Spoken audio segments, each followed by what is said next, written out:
चलिए बच्चों, अभी तक हमने पार्ट 1 और पार्ट 2 दो वीडियो भेजी है यूट्यूब पर। उसको आप लोगों ने देखा होगा।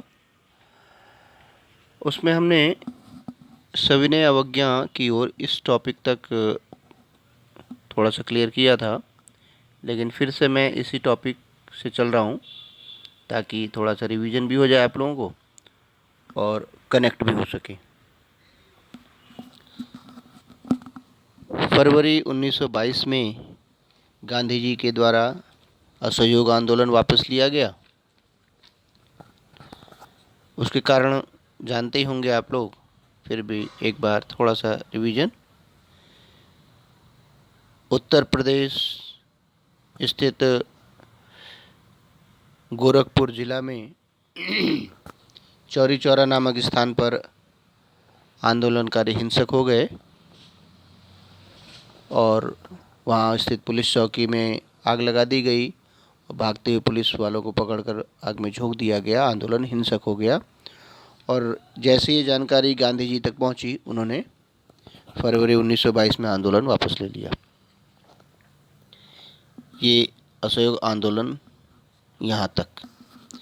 लेकिन थोड़ा सा ये हम ध्यान दें कि आखिर इस असहयोग आंदोलन का क्या प्रभाव हुआ, क्या परिणाम रहा, उसके बारे में थोड़ी सी चर्चा कर ली जाए। तो उस असहयोग आंदोलन को वापस लेने के कारण में एक कारण या एक प्रभाव ये भी था कि आंदोलन लंबा चला था।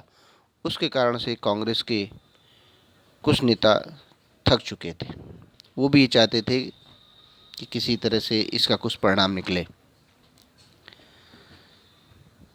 उसी में से कांग्रेस के कुछ नेता 1919 के गवर्नमेंट ऑफ इंडिया एक्ट के अंतर्गत जो प्रांतीय परिषदें गठित की गई थी, उनके चुनाव में हिस्सा लेना चाहते थे।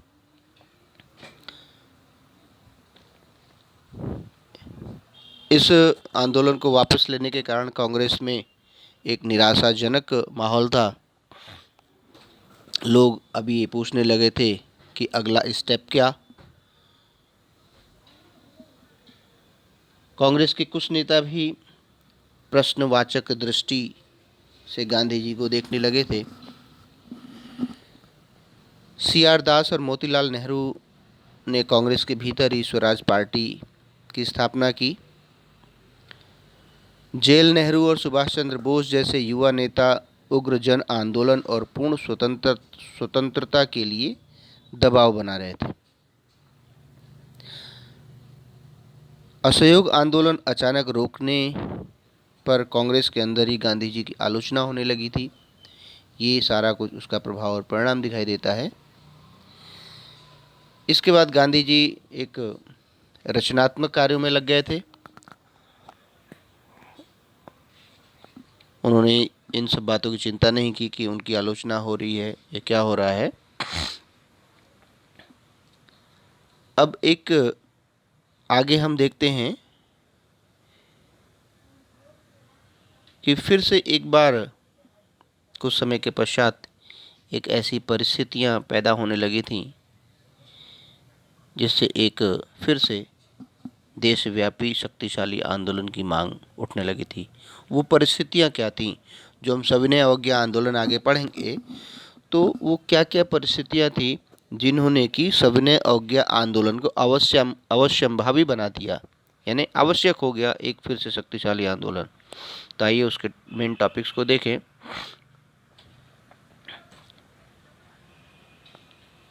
इसका पहला जो कारक था वो ये था कि विश्वव्यापी आर्थिक मंदी का असर, और उसका असर भारत पर भी दिखाई दे रहा था। उसके कारण से लगातार कृषि उत्पादों की कीमतें गिरने लगी थीं और 1930 के बाद तो स्थिति बहुत ही बदतर हो गई। निर्यात कम होने लगा, किसानों को अपनी उपज बेचना बड़ा कठिन होने लगा और चूंकि उनकी उपज नहीं बिक पाती थी, इसलिए कर चुकाना भी उनके लिए बहुत कठिन हो गया। और इस तरह से 1930 तक ग्रामीण इलाकों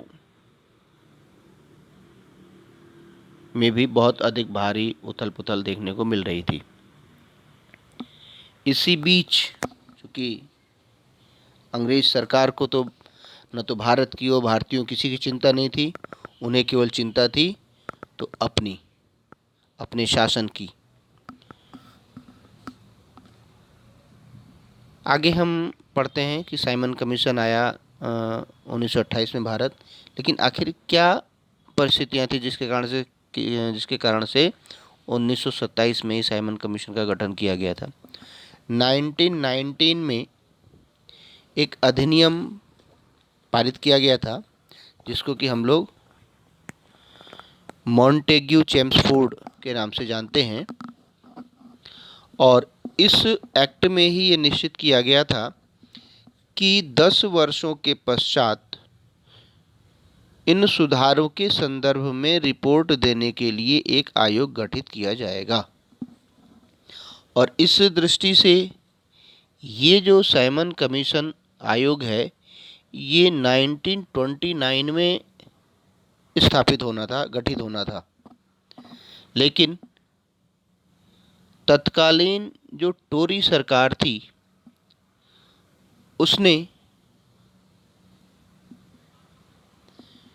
1927 में ही सर जॉन साइमन के नेतृत्व में एक वैधानिक आयोग का गठन कर दिया, इसलिए कि उसको लगा कि हमारे बाद जो उदारवादी सरकार आएगी उसका जो दृष्टिकोण होगा उदार होगा, और जो कमेटी गठित की जाएगी वो भी उसी दृष्टि से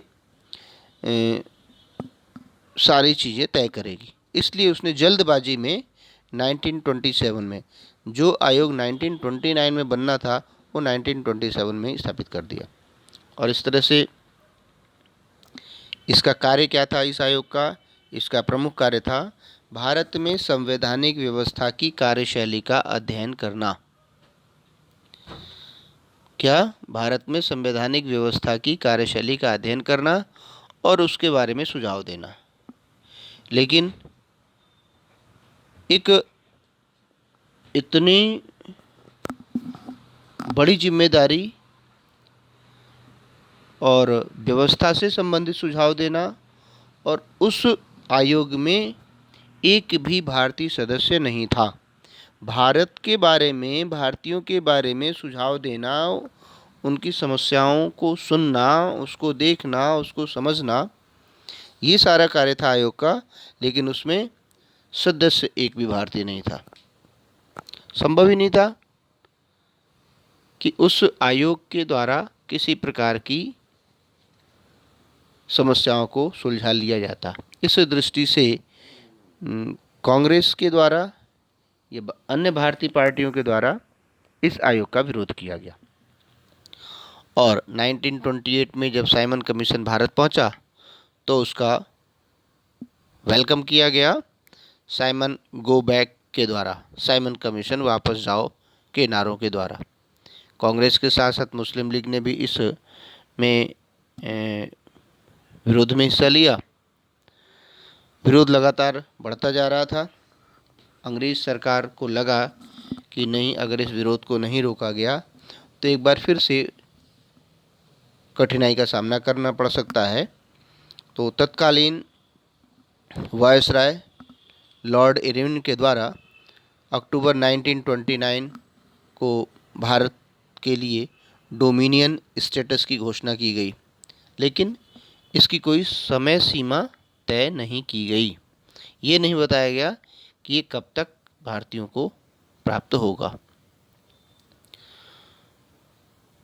उन्होंने सिर्फ इतना कहा कि जो भारत का भावी संविधान बनना है उसके बारे में चर्चा करने के लिए इंग्लैंड में गोलमेज सम्मेलन आयोजित किया जाएगा और उसमें कांग्रेस को शामिल होना है।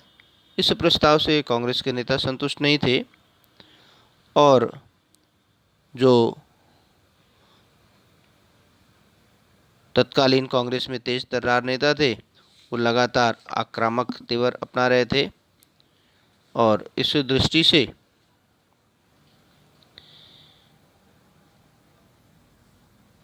जो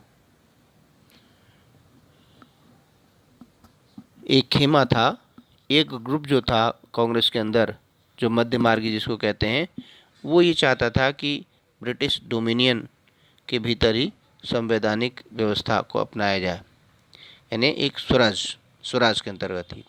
लेकिन जो अधिकांश जो संख्या थी कांग्रेस के अंदर, अब वो ये मांग करने लगी थी कि स्वराज नहीं बल्कि पूर्ण स्वराज। और इसके लिए 1929 में लाहौर कांग्रेस का अधिवेशन बुलाया गया, जिसकी अध्यक्षता पंडित जवाहरलाल नेहरू के द्वारा की गई। इस अधिवेशन में औपचारिक रूप से यह स्वीकार किया गया कि अब पूर्ण स्वराज ही लिया जाएगा और इसके लिए एक शक्तिशाली देशव्यापी आंदोलन चलाया जाएगा और उस आंदोलन का नेतृत्व का दायित्व, जिम्मेदारी महात्मा गांधी जी को सौंपी गई। इसी कांग्रेस अधिवेशन के अंतर्गत 26 जनवरी 1930 को लाहौर में रावी नदी के तट पर कांग्रेस के सभी सदस्यों ने रावी नदी के जल को हाथ में लेकर भारत को स्वतंत्र कराने की शपथ ली, अर्थात परतंत्र भारत में प्रथम बार स्वतंत्रता दिवस मनाया गया। इस 26 जनवरी का महत्व इतना अधिक इसलिए है क्योंकि इस दिन ही भारत को या भारत का संविधान पूर्ण रूप से लागू किया गया, अपनाया गया, और इस दिन को हम गणतंत्र दिवस के रूप में मनाते हैं।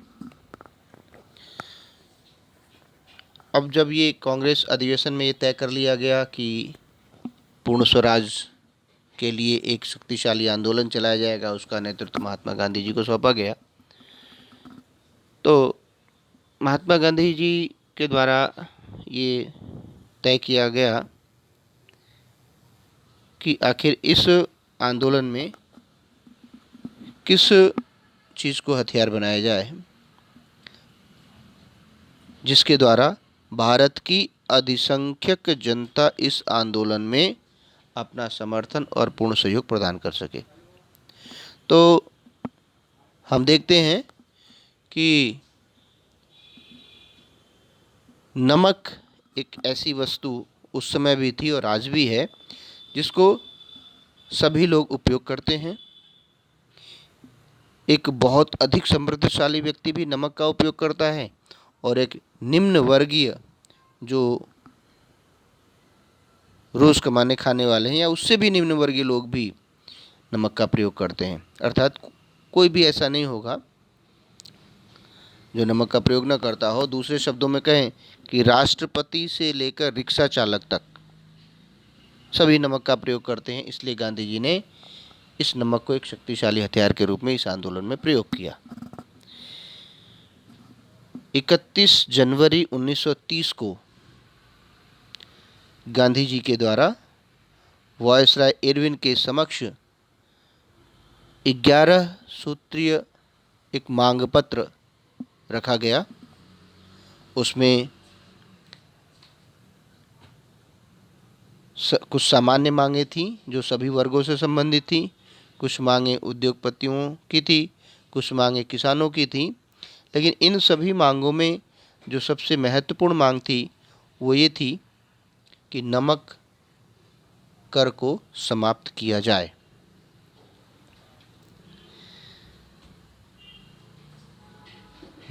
नमक पर कर और उसके उत्पादन पर जो सरकारी इजारेदारी, जो एकाधिकार, इजारेदारी का मतलब होता है एकाधिकार यानी मोनोपोली, को महात्मा गांधी ने ब्रिटिश शासन का सबसे दमनकारी पहलू बताया था। और इस तरह से उन्होंने एक मांग पत्र सौंपा और अल्टीमेटम दिया, चेतावनी दी सरकार को कि यदि 11 मार्च तक उनकी मांगों को नहीं माना गया तो इस हेतु कांग्रेस सरकार के विरुद्ध एक शक्तिशाली आंदोलन प्रारंभ करेगी, अर्थात सविनय अवज्ञा आंदोलन प्रारंभ कर देगी। लॉर्ड इरविन जो तत्कालीन वायसराय थे वो भी झुकने को तैयार नहीं थे, वो भी अड़े हुए थे और परिणाम स्वरूप 12 मार्च 1930 को गांधी जी ने गुजरात स्थित साबरमती आश्रम से अपने 78 स्वयंसेवकों अर्थात वॉलंटियर्स के साथ नमक यात्रा प्रारंभ कर दी। कब? 12 मार्च 1930। इस पुस्तक में डेट नहीं दिया हुआ है, इसलिए मैं इसको रिपीट कर रहा हूँ। इस यात्रा में जो गांधी जी और उनकी टीम थी, टोली थी, 24 दिन तक प्रतिदिन 10 मील का उसने सफ़र तय किया और जहाँ भी गांधी जी रुकते थे वहाँ हजारों की संख्या में लोग उनको सुनने के लिए आते थे। गांधी जी वहाँ स्वराज का अर्थ स्पष्ट करते थे और उस अधिसंख्यक जनता को उस आंदोलन में सम्मिलित होने के लिए आह्वान करते थे। इस तरह से 6 अप्रैल 1930 को गांधी जी डांडी पहुँचे। गुजरात में ही समुद्र के तट पर लगा हुआ एक स्थान है डांडी। वहाँ पर पहुंचकर गांधी जी ने समुद्र का पानी उबाला और नमक बनाकर नमक कानून का उल्लंघन किया और इस प्रकार से 6 अप्रैल 1930 को सविनय अवज्ञा आंदोलन पूरे देश में प्रारंभ हुआ। अब जैसे हम लोग देखते हैं कि असहयोग आंदोलन के अंतर्गत क्या किया गया लोगों के द्वारा, उसी तरह से इसमें भी क्या किया गया। दोनों को अगर हम लोग एक साथ लेकर चलेंगे तो ध्यान में आता है बहुत सारी समानताएं हैं। इस आंदोलन के दौरान क्या हुआ, हजारों लोगों ने नमक कानून तोड़ा,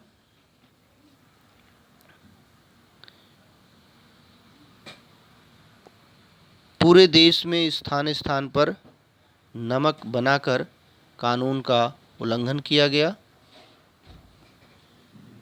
ठीक है, वन कानून का उल्लंघन किया गया, जैसे कि बनों के में जाने पर भी रोक लगी हुई थी लोगों को, तो लोग बनों में गए, वनों में।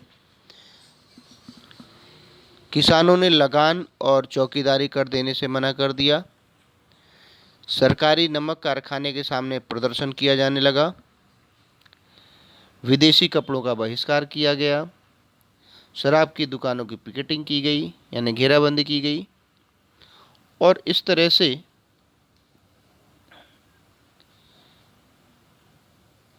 जंगल के आसपास रहने वाले लोग जंगलों में प्रवेश करने लगे, मवेशियों को चराने लगे, यानी जो उन पर प्रतिबंध लगा था उसको उन्होंने मानने से इनकार कर दिया। अप्रैल 1930 में जब अब्दुल गफ्फार खान को गिरफ्तार किया गया तो जो भारतीय जनता थी वो सड़कों पर उतर आई उसके विरोध में। महात्मा गांधी को भी गिरफ्तार कर लिया गया।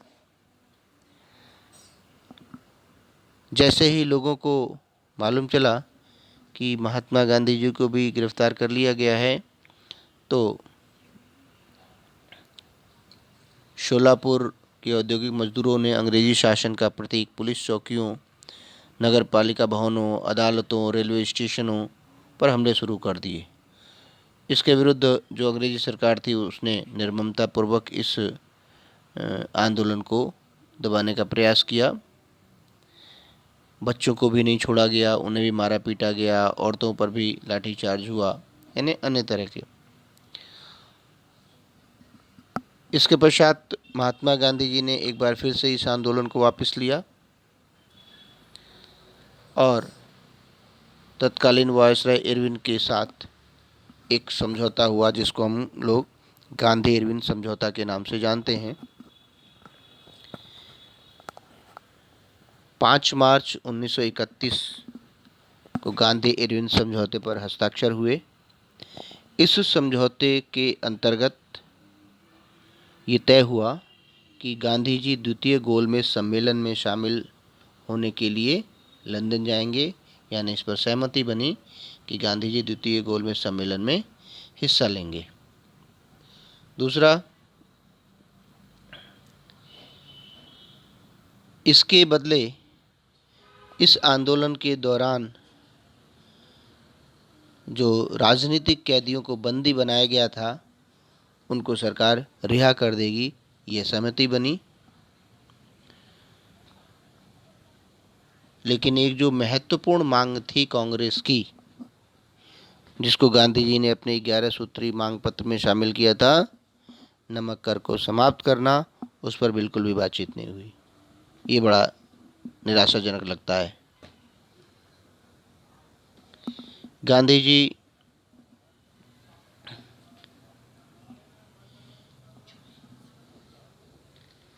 द्वितीय गोलमेज सम्मेलन में भाग लेने के लिए इंग्लैंड गए, लेकिन वहाँ भी कुछ सफलता हाथ नहीं लगी गांधी जी के, और निराश होकर उन्हें भारत वापस आना पड़ा। वहाँ पर देखिए एक बड़ी अजीब स्थिति थी। एक तरफ तो अंग्रेज़ सरकार गांधी जी अर्थात कांग्रेस के साथ बातचीत कर रही थी, दूसरी तरफ भारत में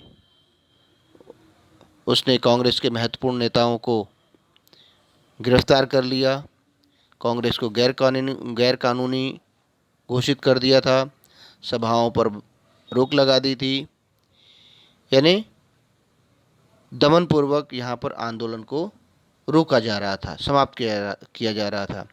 जब गांधी जी यहाँ पर आए, उन्होंने देखा कि ये स्थिति है, तो फिर से उन्होंने इस आंदोलन को प्रारंभ किया।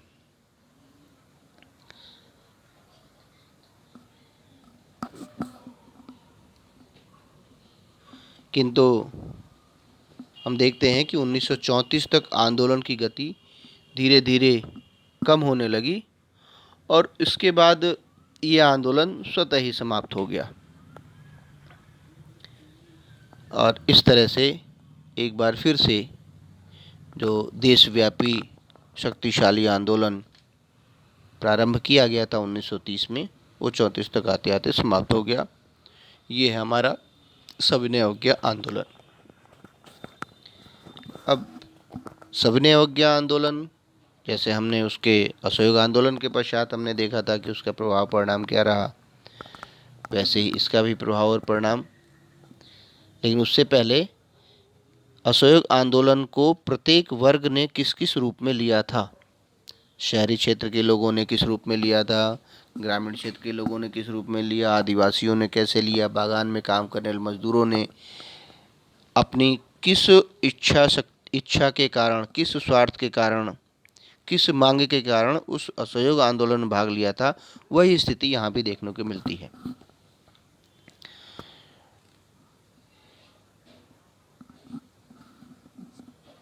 ये टॉपिक है लोगों ने आंदोलन कैसे लिया। अगर उसको हम लोग ध्यान से देखेंगे तो हमारे ध्यान में आता है।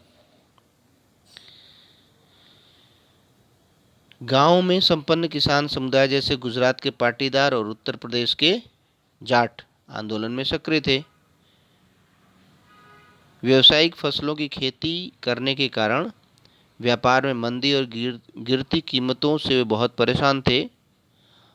जब उनकी नकद आय खत्म होने लगी तो उनके लिए सरकारी लगान चुकाना कठिन हो गया और सरकार लगान कम करने को तैयार नहीं थी, वो और सख्ती के साथ इस लगान को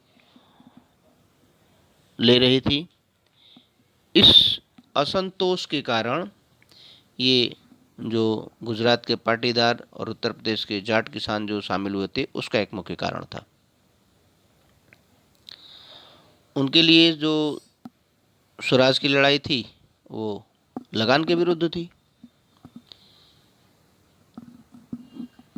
लेकिन जब 1931 में लगानों के घटे बिना आंदोलन वापस ले लिया गया तो उनको बड़ी निराशा हाथ लगी और वो भी धीरे धीरे इस आंदोलन से अलग होते चले गए।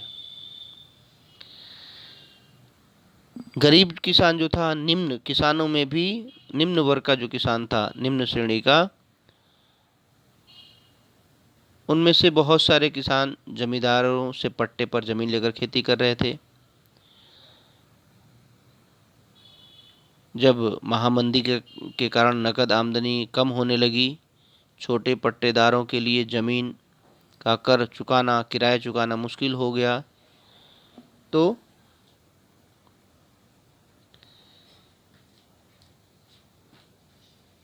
जमींदार उनसे ज़मीनें वापस लेने लगे, या जो भी परिस्थितियाँ रही होंगी। तो उसके कारण से वो किसान ये चाहते थे कि उनका जो उस ज़मीन का भाड़ा है वो माफ़ कर दिया जाए, लेकिन ऐसा नहीं हुआ। किसानों और जमींदारों की नाराज़गी के भय से कांग्रेस ने इस भाड़ा विरोधी आंदोलन को अपना समर्थन नहीं दिया। क्यों? क्योंकि कांग्रेस उस समय ये सोचती थी कि हमने अगर इस भाड़ा विरोधी आंदोलन को समर्थन दिया तो जो उच्च वर्ग है, जमींदार वर्ग है, वो कांग्रेस से अलग हो जाएगा।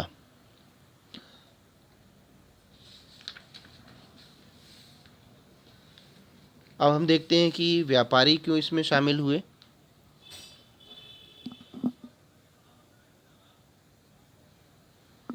प्रथम विश्व युद्ध के दौरान भारतीय व्यापारियों और उद्योगपतियों को काफ़ी लाभ हुआ था, क्योंकि प्रथम विश्व युद्ध के दौरान जो ब्रिटेन की इंडस्ट्रीज़ थी, उद्योग थे, वो युद्ध का सामान तैयार करने में लगे हुए थे।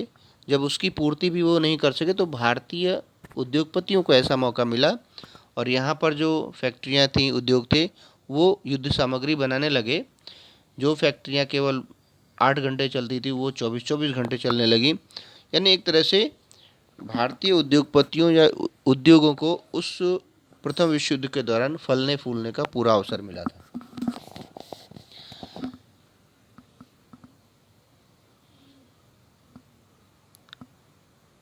इस आंदोलन में ये क्यों शामिल हुए? ये विदेशी वस्तुओं के आयात से सुरक्षा चाहते थे और रुपया स्टर्लिंग विदेशी विनिमय अनुपात में बदलाव चाहते थे, जिससे आयात में कमी आए। यानी अपने उद्योग को ये सुरक्षित करना चाहते थे। ये चाहते थे कि दूसरे देशों से कम सामान आए, जिससे कि हमारा उद्योग सुरक्षित रहे। अपने इन व्यावसायिक हितों के कारण वो इस आंदोलन में शामिल हुए थे। 1920 में भारतीय औद्योगिक एवं व्यावसायिक कांग्रेस, जिसको कि हम Indian industrial and commercial Congress कहते हैं, इसकी स्थापना की गई। 1927 में भारतीय वाणिज्य एवं उद्योग परिसंघ, अर्थात इसको इंग्लिश में फिक्की कहते हैं शॉर्ट में, federation of Indian chamber of commerce and industry, इसका गठन किया गया। ये इस संगठन का महत्व इसलिए है कि इस संगठन से भारत के बड़े बड़े उद्योगपति जुड़े हुए हैं, और जब देश का बजट बनाने की बात आती है तो इस फिक्की से सुझाव लिया जाता है सरकार के द्वारा।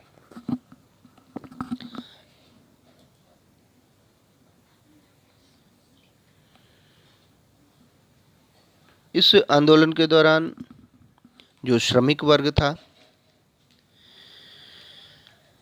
उसने बड़ी संख्या में हिस्सा नहीं लिया,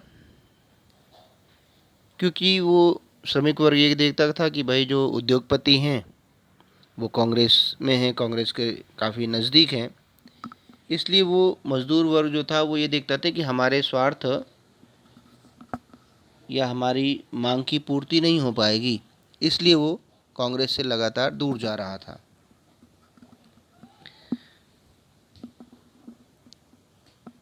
उन्होंने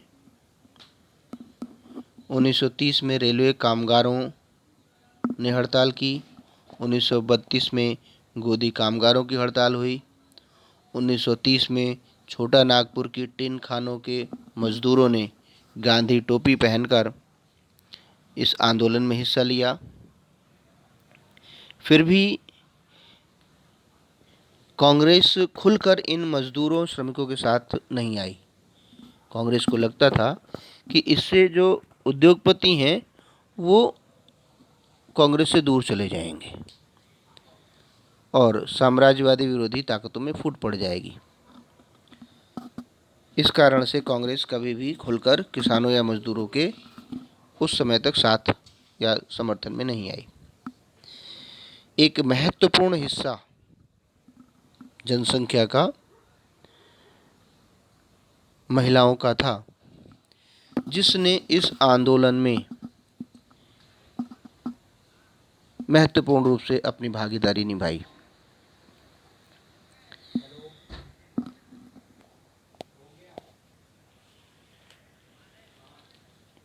वे आंदोलन के दौरान गांधी जी की बातों को सुनने के लिए हजारों की संख्या में आती थी।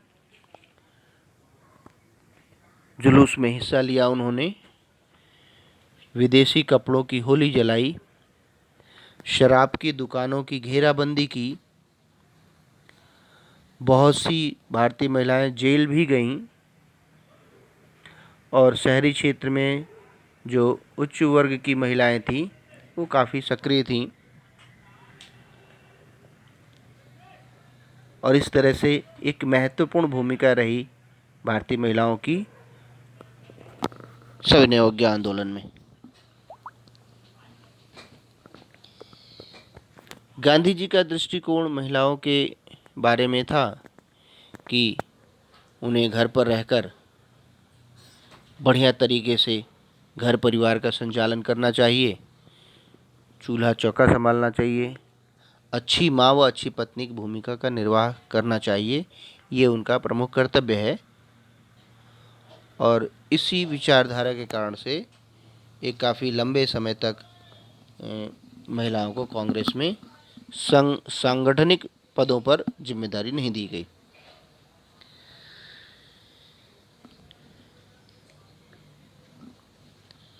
सविनय अवज्ञा की कुछ सीमाएं थीं,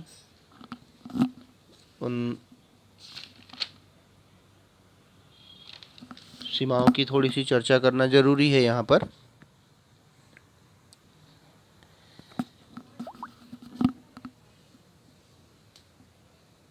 एक उस समय तक क्योंकि जातिगत व्यवस्थाएं भी बहुत थीं, समाज में भेदभाव, छुआछूत की भावना भी प्रबल थी और इसके कारण से उस समय एक ऐसा समूह था जिसको कि अछूत कहा जाता था।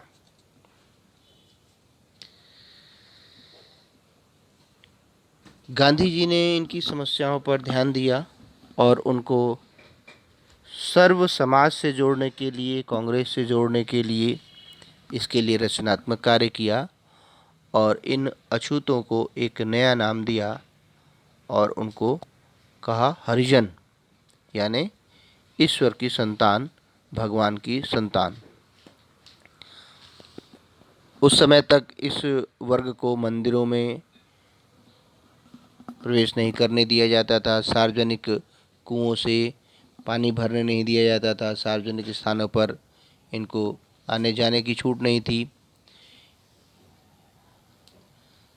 मैला ढोने वालों के काम को प्रतिष्ठा दिलाए, खुद शौचालय साफ करने लगे गांधी जी और इस तरह से इस वर्ग के लिए गांधी जी ने रचनात्मक कार्य किया और ऊंची जातियों को इससे जोड़ने के लिए उन्होंने आह्वान किया और इसीलिए पहले स्वयं इस कार्य को किया और इस तरह से उस वर्ग को कांग्रेस से जोड़ने का काम किया, सर्व समाज से जोड़ने का काम किया।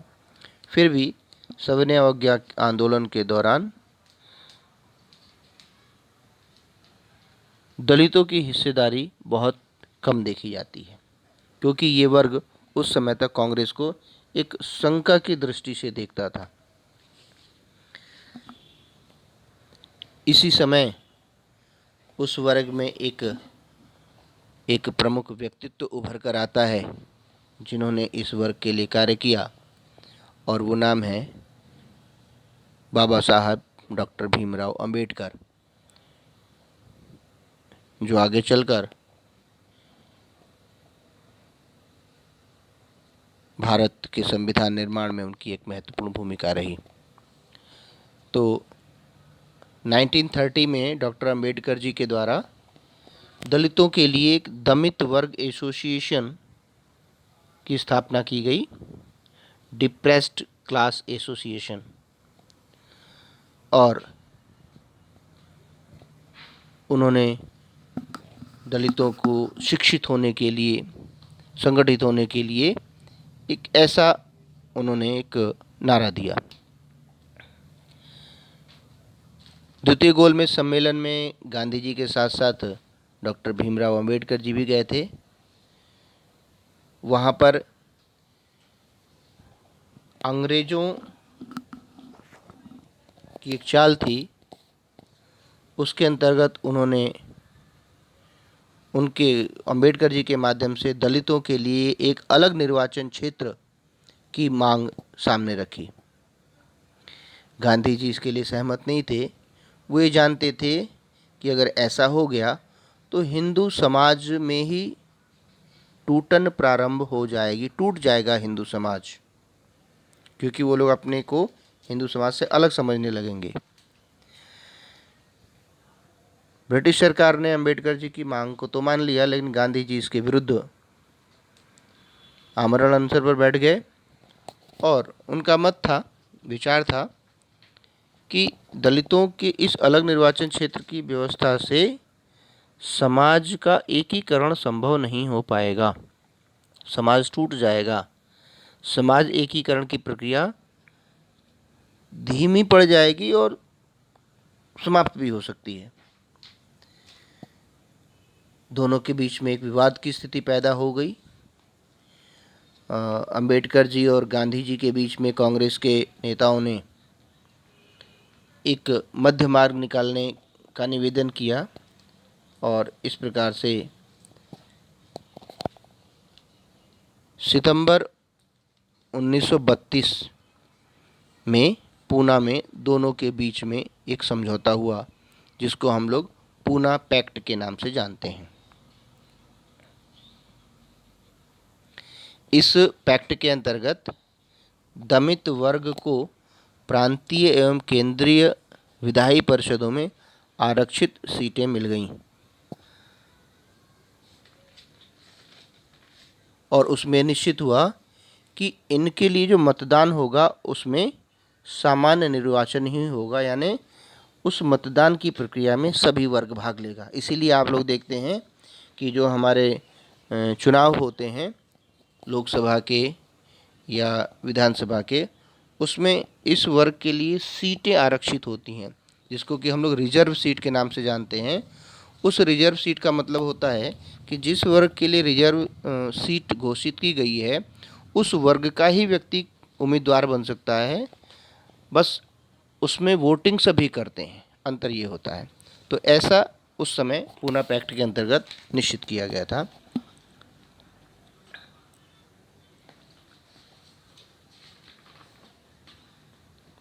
दूसरी तरफ कांग्रेस और मुस्लिम लीग के बीच में भी एक प्रयास किया जा रहा था कि समझौता हो जाए, ये गठबंधन हो जाए उनका, लेकिन जो उस समय की परिस्थितियां थीं वो एक नहीं कर सकी। मुसलमानों के जो नेता थे मोहम्मद अली जिन्ना, उन्होंने भी कहा कि मुसलमानों को केंद्रीय सभा में आरक्षित सीटें दी जाएं, मुस्लिम बहुल प्रांतों में मुसलमानों को आबादी के अनुपात में प्रतिनिधित्व दिया जाए, तो मुसलमान पृथक निर्वाचिका को मांग को छोड़ देंगे।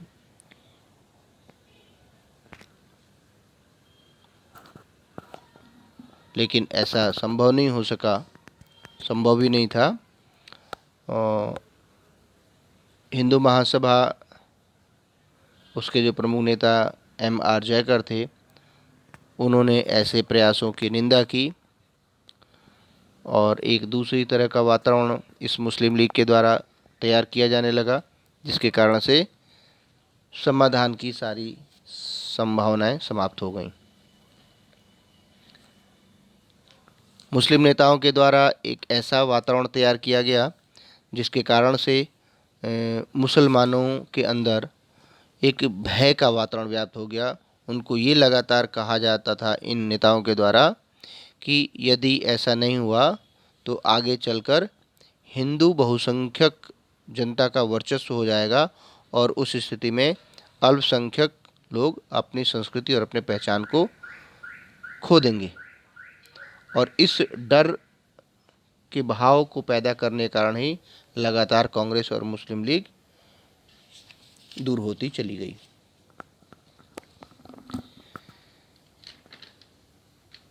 ये पृथक निर्वाचिका जो शब्द आया है वो क्या है, थोड़ा इस पर भी हम लोग समझ लें। पृथक निर्वाचन क्षेत्र, एक तरह से पूरा निर्वाचन क्षेत्र ही मुस्लिम के लिए अलग, लेकिन ऐसा संभव नहीं था, इसलिए इस मांग को स्वीकार नहीं किया गया। अब अगला हम लोगों का टॉपिक आता है सामूहिक अपनेपन का भाव।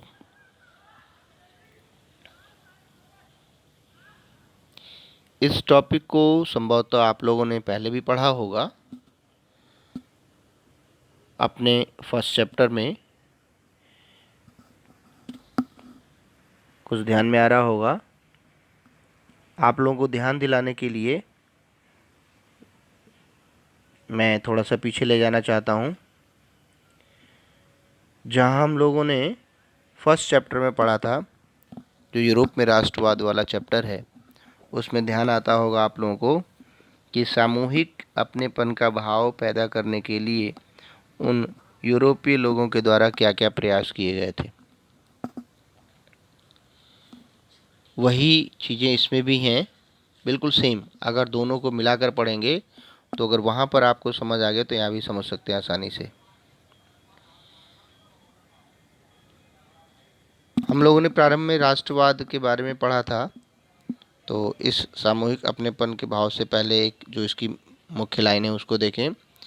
राष्ट्रवाद की भावना तब पनपती है जब लोग ये महसूस करने लगते हैं कि वो सभी एक ही राष्ट्र के अंग हैं और उन सभी की जो समस्या है वो सामूहिक है, न कि व्यक्तिगत। जब ऐसा वो महसूस करते हैं तब वो सभी मिलकर उस समस्या का एक सामूहिक समाधान ढूंढ लेते हैं। तो आखिर ये सामूहिक अपनापन कैसे आएगा, हम लोगों ने पिछले चैप्टर में पढ़ा था। थोड़ा मैं और आगे ले जाना चाहता हूँ, उसके बाद मैं आप लोगों को बताऊंगा। देखिए,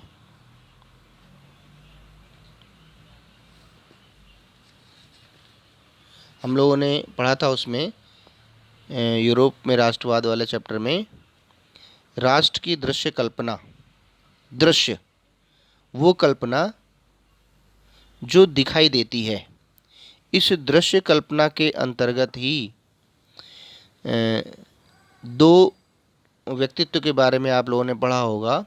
एक था फ्रांस में मारियान, जिसकी तस्वीर ये दिखाई दे रही है, आप लोगों ने देखा भी होगा। केवल ध्यान दिलाने के लिए मैंने इस पेज को इसमें शामिल किया है। और दूसरा है जर्मनी में जर्मेनिया। यानी इस दोनों दृश्य कल्पना के द्वारा लोगों में सामूहिक अपनेपन के भाव को उभारने का प्रयास किया गया था।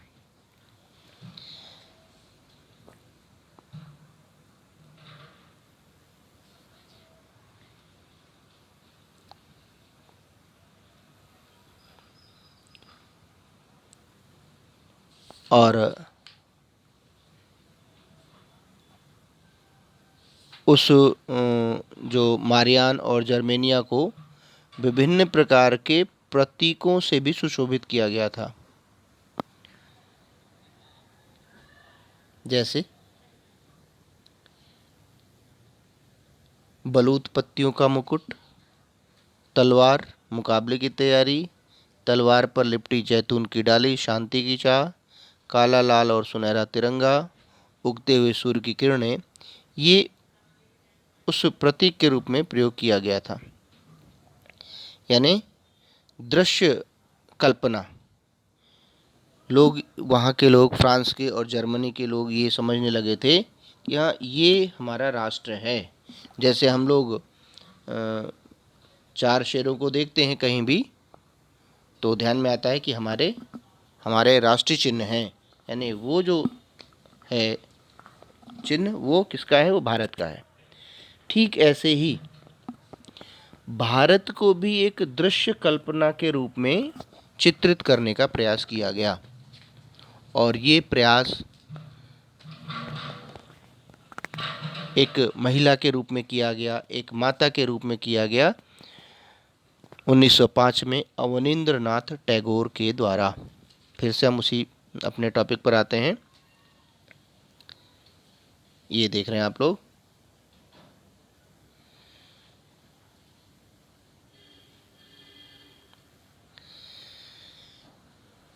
पहली बार अपने देश को इस रूप में चित्रित किया गया, एक माता के रूप में, सन्यासिनी के रूप में,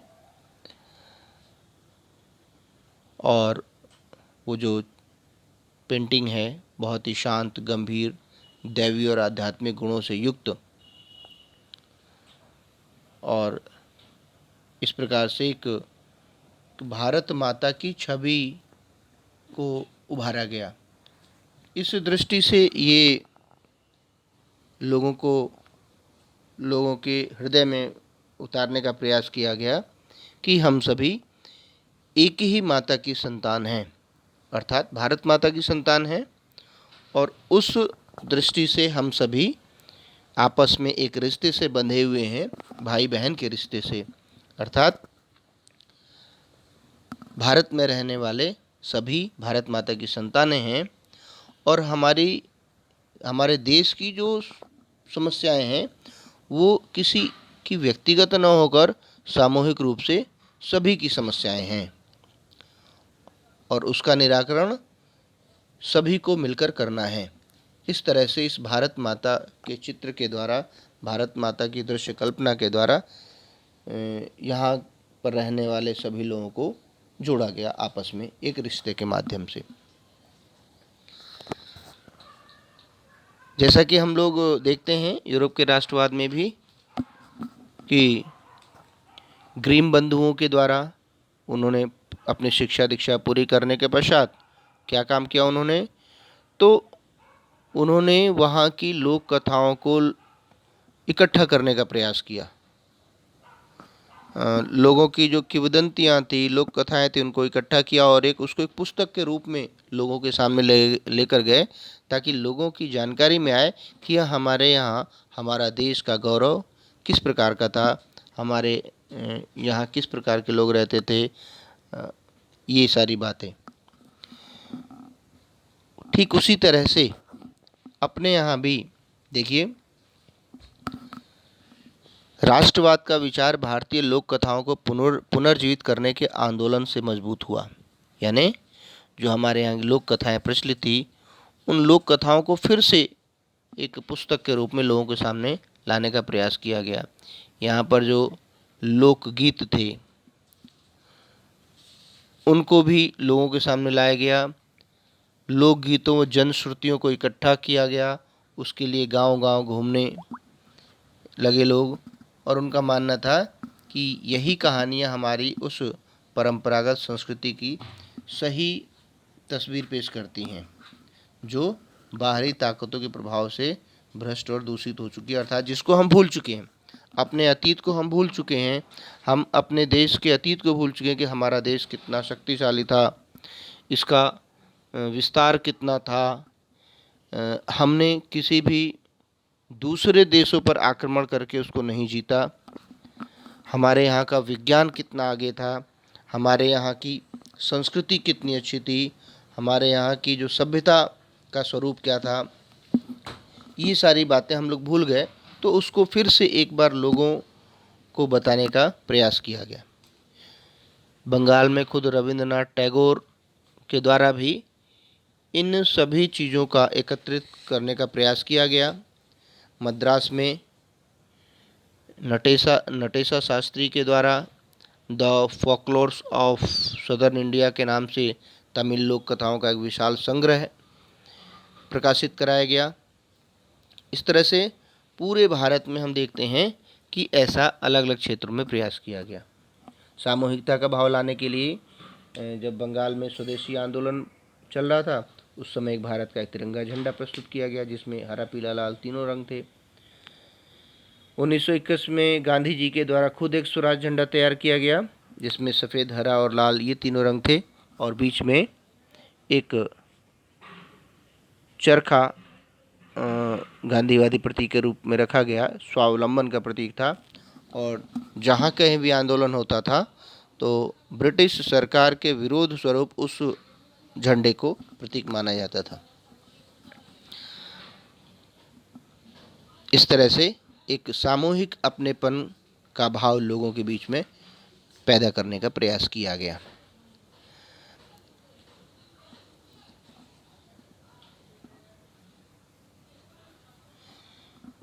इतिहास की पुनर्व्याख्या करने का भी प्रयास किया गया।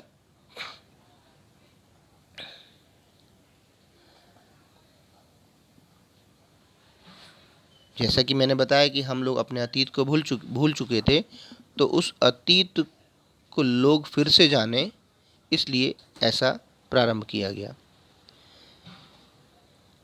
अंग्रेजों की दृष्टि में भारतीय बहुत ही पिछड़े लोग थे, वो अपने को बहुत ही सभ्य मानते थे। उनका कहना था कि हम यहाँ के लोगों को सभ्य बनाने के लिए आए हैं।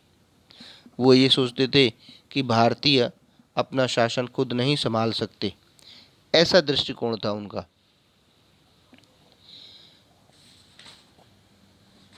तो इसके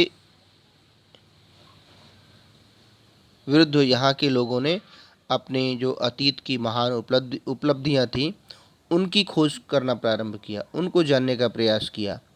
और जब जानने का प्रयास किया तो लोगों को पता चला कि कला, वास्तुशिल्प, विज्ञान, गणित, धर्म, संस्कृति, कानून, दर्शन, हस्तकला, व्यापार, कोई भी क्षेत्र ऐसा नहीं था जिसमें भारत ने विश्व का नेतृत्व किया हो, अर्थात विश्व से आगे रहा हो।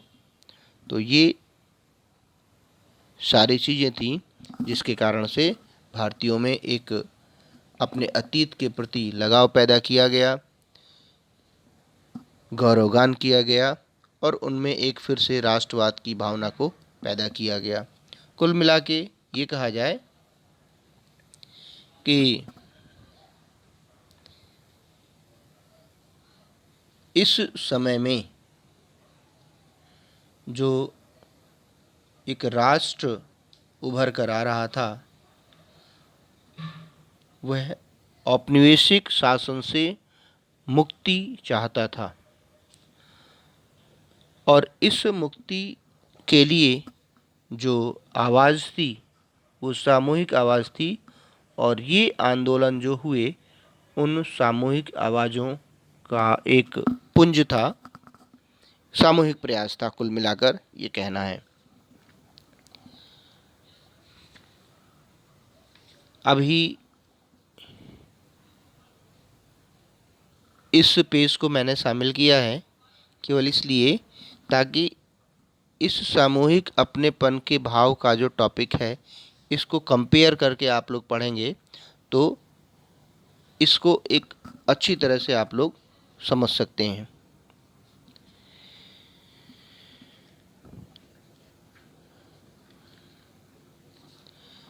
और भी इसमें बहुत सारी चीज़ें हैं।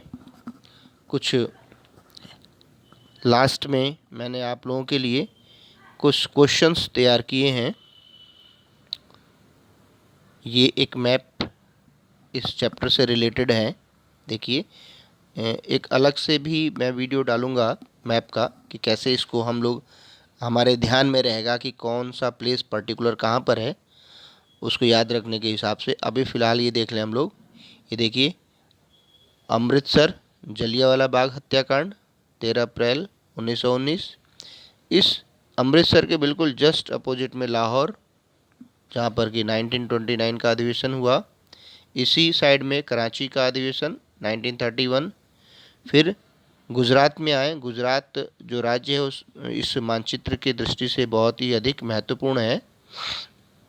देखिए, ये जो सबसे ऊपर वाला स्थान है ये है साबरमती आश्रम, जहाँ पर 12 मार्च 1930 को नमक यात्रा प्रारंभ हुई थी। इसके बाद ये अहमदाबाद, जो जहाँ पर मिल मजदूरों का आंदोलन हुआ था 1918 में, गांधी जी के द्वारा उसका नेतृत्व किया गया था। फिर ये देख रहे हैं आप लोग खेड़ा का आंदोलन 1917 का, जहाँ पर कि कर न देने के लिए आंदोलन किया गया था किसानों के द्वारा। फिर आता है ये आपका सूरत, जो एक प्रमुख स्थान था।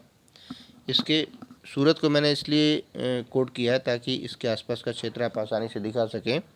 फिर बारदौली, जहाँ पर टैक्स न देने का आंदोलन हुआ था सरदार वल्लभ भाई पटेल के नेतृत्व में। फिर इस बारदौली के जस्ट नीचे बिल्कुल तटवर्ती क्षेत्र से लगा हुआ डांडी, जहाँ पर कि 6 अप्रैल 1930 को पहुंचकर गांधी जी ने समुद्र का जल उबालकर और नमक कानून का उल्लंघन किया था। फिर ये आपका नागपुर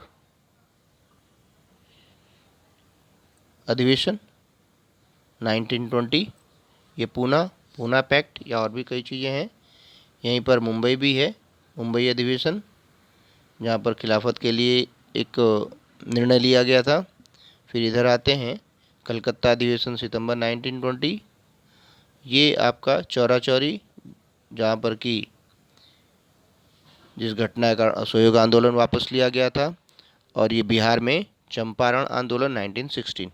इस तरह से ये मैप मानचित्र तैयार किया है। इसमें से ज़रूर मानचित्र में एग्ज़ाम में आता है। अब ये जो कुछ महत्वपूर्ण प्रश्न हैं, ये पूरा टॉपिक क्लियर हो गया होगा आप लोगों को। ये शॉर्ट क्वेश्चन है। अगर आपने इन शॉर्ट क्वेश्चंस की तैयारी ठीक से कर ली तो लॉन्ग क्वेश्चंस अपने आप ही तैयार होते चले जाएंगे।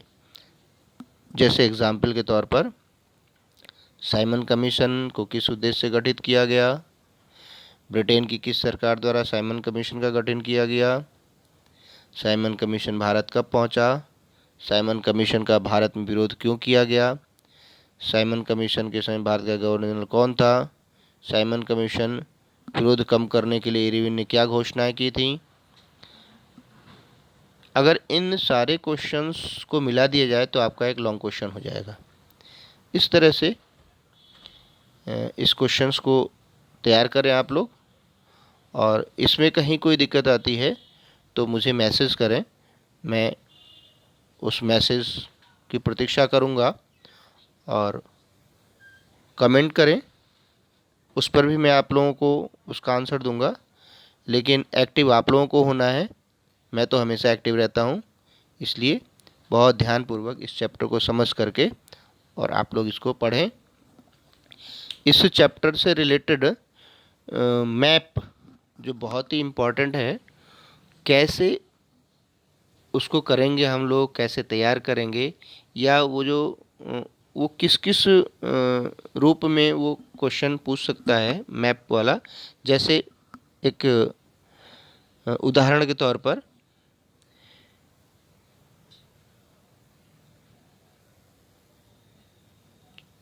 चंपारण आंदोलन, अब इसमें पूछ सकता है सीधे सीधे चंपारण आंदोलन को दर्शाइए, तो उसको आप दिखा देंगे।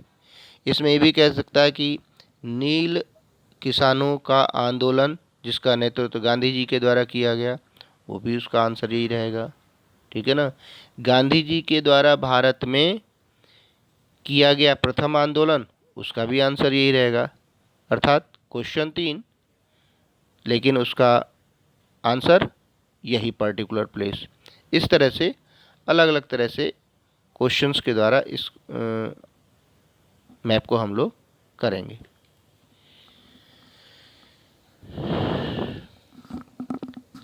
तो आपको एक्टिव होना है।